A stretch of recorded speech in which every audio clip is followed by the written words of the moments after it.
Phone کے ساتھ نہ کھیلیں. السلام علیکم, کیا حال چال ہے, خیریت سے ہیں؟ وعلیکم السلام ورحمۃ اللہ وبرکاتہ. کیا حال چال ہے, ٹھیک جی ہے آپ؟ حضور کیسے ہیں آپ؟ الحمدللہ اللہ تعالیٰ کا جی. بڑا ہے, اللہ تعالیٰ کا احسان ہے.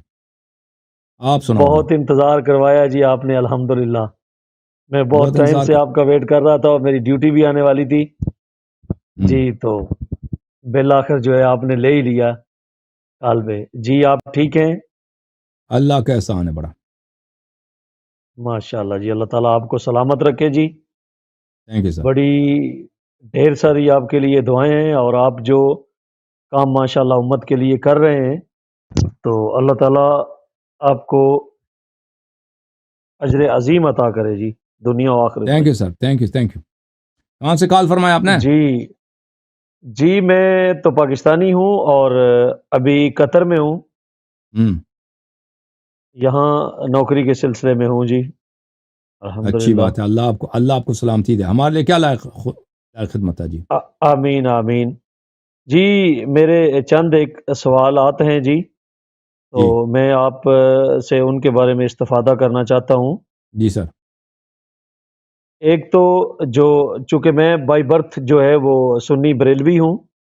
جی سر. تو میں نے الحمدللہ ویسے تو اہل بیت کا ماننے والا ہوں, بچپن سے مجھے یہ شوق بھی تھا, اور میں نے کافی سرچ بھی کی ہے. الحمدللہ میں اہل بیت علیہ الصلوۃ والسلام کو جو ہے وہ برحق بالکل جانتا ہوں, اور ان سے بے پناہ محبت کرتا ہوں, اور کوشش کرتا ہوں کہ میں ان کے جو احکامات ہیں اور جو ان کا رستہ ہے اس کو اپناؤں. جی سر. تو اسی سلسلے میں آپ کو آپ کے لیکچر بھی اور آپ کے جو یہ پروگرام ہوتا ہے اس کو سنتے رہتے ہیں, تو میں نے کوشش کی ہے کہ جی چلیں ذرا ہمیں آپ کی زیارت بھی ہو جائے اور آپ سے گفتگو ہو جائے. Thank you sir. جی میرا سوال ہے تھوڑا, مطلب یہ سوال جو متع کے بارے میں ہے جی, کہ ہمارے ہاں جو لوگ ہیں وہ اس کو, مطلب ایک ہمارے جو آج کل پاکستان میں کافی زیادہ جن کی باز گشت آپ نے سنی ہوگی, انجینئر صاحب جن کو آپ متعدد بار جو مناظرے کی دعوت بھی دے چکے ہیں. جی سر. تو وہ تو مناظرہ کرتے نہیں ہیں, ٹھیک ہے, ان کے اپنے ہی مطلب ایک دنیا ہے.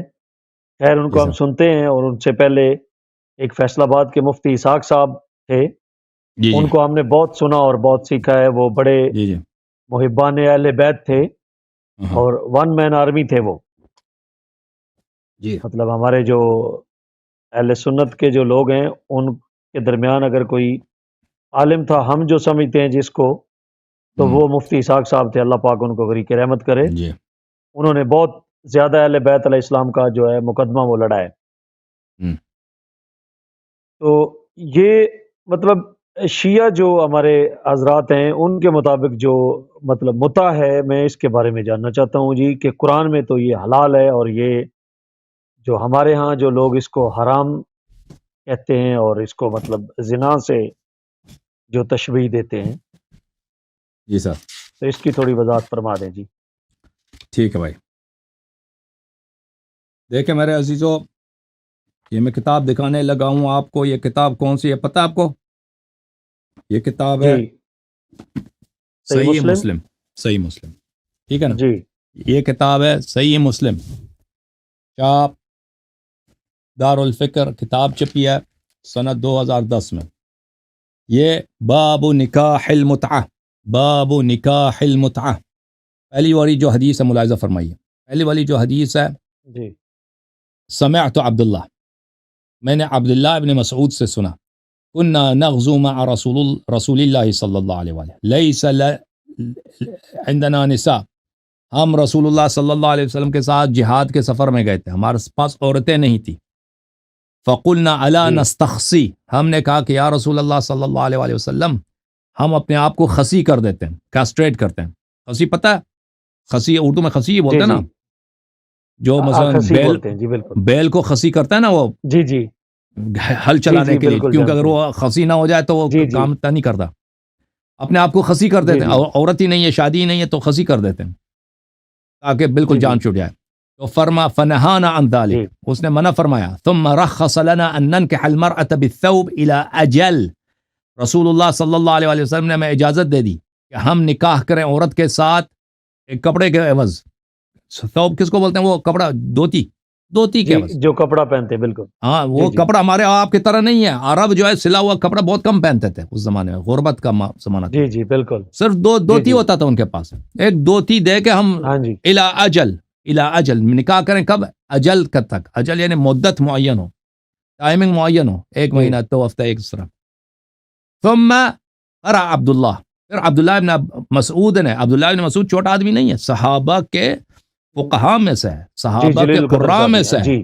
جی حدیث میں ہے کہ من احب ان يقرأ القرآن غضا كما انزله الله فليقرأ بقراءة ام عبد، جو چاہتا ہے قرآن کو اس طرح تازہ تلاوت کرے جیسے اللہ نے نازل کیا ہے، عبداللہ ابن مسعود کی طرح تلاوت کرے. ٹھیک ہے نا؟ یہ بخاری میں اور مسند احمد وغیرہ میں. پھر عبداللہ نے آیت تلاوت، یا ایھا الذین آمنوا لا تحرموا طیبات ما احل اللہ لکم، اے ایمان والو ان طیبات کو جن کو اللہ نے حلال بنایا اس کو حرام نہ کیا کرو. ولا تعتدوا، اور حد کی تجاوز نہ کرو. ان اللہ لا يحب المعتدین، اللہ حد کو پار کرنے والوں کو پسند نہیں کرتا، محبت نہیں کرتا.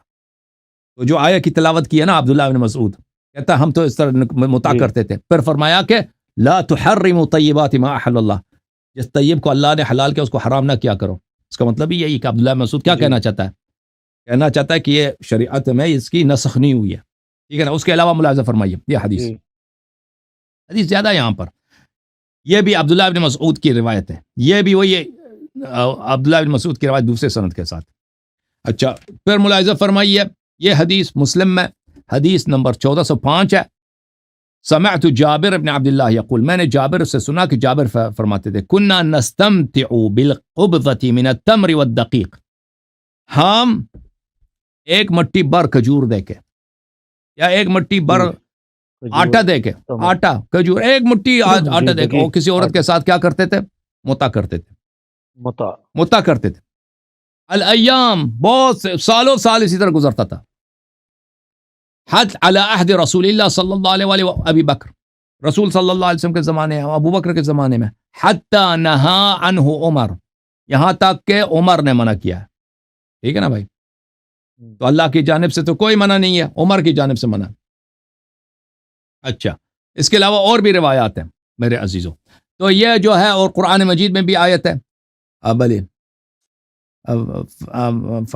فمن استمتعتم به منهن فآتوهن اجورهن فریضہ، جس عورت کے ساتھ تم متع کرو اس کی تنخواہ اس کو دے دو، اجرت دے دو، یعنی تنخواہ اس کو دے دو.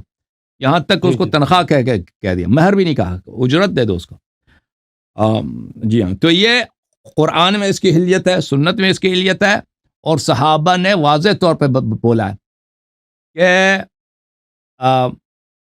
کہ اس کی جو ہے اس کو کس نے حرام کیا ہے؟ اس کو حرام کیا ہے عمر بن الخطاب نے، اللہ اور رسول صلی اللہ علیہ وسلم نے حرام نہیں کیا. ملاحظہ فرمائیے یہ کتاب ہے المصنف لعبد الرزاق الصنعانی، جز نمبر 7، چاپ المکتب الاسلامی. اس کتاب میں آپ کو لے کے چلتا ہوں صفحہ نمبر 500 میں، صفحہ نمبر 500 میں، صفحہ نمبر ہے 500. یہ حدیث ہے عبد الرزاق ابن جریج سے، وہ ابو زبیر سے روایت کرتا ہے، وہ جابر ابن عبداللہ سے روایت کرتا ہے. اچھا بلی وَأَخْبَرَنِي مَنْ أُصَدِّقُ أَنَّ عَلِيًا عَلَيْهِ السَّلَامُ قَالَ بِالْكُوفَةِ، ایک سچے آدمی نے، جابر کہتا ہے ایک سچے آدمی نے مجھے خبر دی ہے کہ علی علیہ السلام کوفے میں اس طرح فرماتے تھے، لولا ما سبق من رائے عمر بن الخطاب او قال من رائے ابن الخطاب، اگر عمر بن الخطاب کا اجتہاد نہ ہوتا کہ اس نے اپنے اجتہاد سے متع کو حرام کیا، لأمرت بالمتعة ثم ما زنا الا شقی، میں متع کا حکم دیتا اور پھر کوئی شخص زنا ہوتا ہی نہیں دنیا میں سوائے ایک کوئی شقی بدبختی کوئی جا کے زنا کرے. یہ کتاب شرح معانی الآثار تحاوی کی، ابو جعفر التحاوی الحنفی کی، یہ جلد نمبر 3 ہے، چاپ عالم الکتب سن 1994 میں یہ کتاب چھپی ہے. اس کتاب میں آپ کو لے کے چلتا ہوں صفحہ نمبر 26 میں، 26 میں ملاحظہ فرمائیے، یہ صفحہ نمبر 25 یا 26 آ گیا جی. یہ حدیث نمبر ہے 4318 ابن عباس نے فرمایا ما كانت المتعة الا رحمة رحم اللہ بها هذه الامة. متعہ ایک رحمت ہے اللہ کی جانب سے جو اللہ نے اس امت پہ رحمت کی ہے متعہ کی صورت میں. ولولا نهى عمر بن الخطاب عنها ما زنا الا شقی. اگر عمر بن الخطاب اس کو حرام نہ بنتا تو زنا کا دامن ہی بند ہو جاتا, زنا کا سلسلہ ہی بند ہوتا. صرف اشقیاء کوئی بدبختی ہوتے جو زنا کرتے, پھر تو زنا کا سلسلہ ہی ختم ہو جاتا. ٹھیک ہے نا, یہ عبداللہ ابن عباس کا قول. اور یہ سند جو آیا, اچھا اللہ آپ کی خدمت میں, اللہ آپ کو جزائے خیر دے. تو اس سے کیا ثابت ہوا کہ متعہ جو ہے قرآن میں سنت میں جائز ہے, اس کو عمر بن الخطاب نے حرام قرار دیا. اور جو شخص حلال کو حرام بنا دیتا ہے, حرام کو حلال بنا دیتا ہے, اس کا حکم اسلام میں کیا ہے وہ تو آپ ہی جانتے ہیں. جی سر بولے مزید. تو سر یہ آج کل کے جو زمانے میں جیسے ہم لوگ جو ہے مطلب اپنی جو بیویوں سے دور ہیں, مثلا میں قطر میں ہوں یا آپ جس طرح آؤٹ آف کنٹری ہیں, تو اس کی کیا شرائط کیا ہیں؟ مطلب آپ اس کی کن شرط سے یہ کر ہے سکتے کہ ہو مطلب متعہ جو ہے؟ آپ جو ہے اگر کسی کی مسلمان بیوی ہے تو یہود و نصارہ سے نہیں کر سکتا نا, اس کے لیے اجازت لینا پڑے گا. ہاں اجازت لینا. آپ کسی بھی کتابیہ کے ساتھ کر سکتے ہیں, بشرط یہ ہے کہ آپ کی بیوی مسلمان نہ ہو. اگر بیوی مسلمان ہے تو پھر اگر کتابیہ کے ساتھ کرنا چاہتے ہیں تو پھر بیوی کا اجازت لینا ہوگا. اگر وہ کتابی نہیں مسلمان ہے, ہاں مسلمان ہے, تو مسلمان کو تو بیوی کی اجازت نہیں لینا ضروری. اوکے, یہ احادیث اہل بیت علیہ السلام کا احادیث میں ہے. جی اچھا سر, دوسرا جو میرا سوال ہے وہ ہے مطلب تھوڑا ہے اس طرح کا سوال ہے, مطلب ہسبینڈ اینڈ وائف کے جماع کے بارے میں.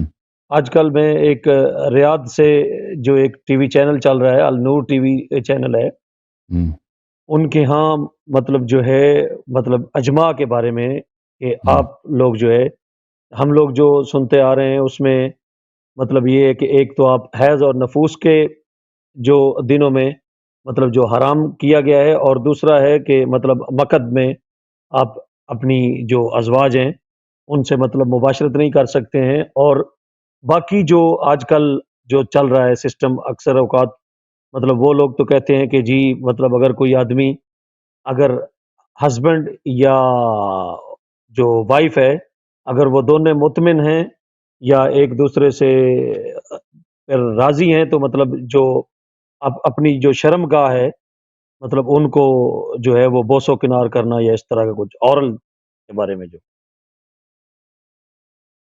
سوال کیا بھائی, سوال نہیں سمجھ آئی. مطلب ایک آدمی جو اپنی مطلب جو وائف ہے ان کی جو شرم گاہ ہے اس کو بوسہ دے سکتا ہے, یا ایک جو مطلب بیوی ہے وہ اپنے ہسبینڈ کی شرم گاہ کو؟ ہاں بالکل بالکل دے سکتا ہے, یہ کوئی نہیں, اگر وہ چاہتے ہیں تو کر سکتے ہیں بھائی. اس میں کوئی مطلب کراہت یا کوئی کسی بھی جگہ کو ٹچ کر سکتے ہیں. عورت اور خاوند جو ہے آپس میں ایک دوسرے کو ٹچ کر سکتے ہیں. اوکے تھینک یو سر, اللہ آپ کو جزائے خیر دے. اوکے دوسرے کالر کو لیتے ہیں.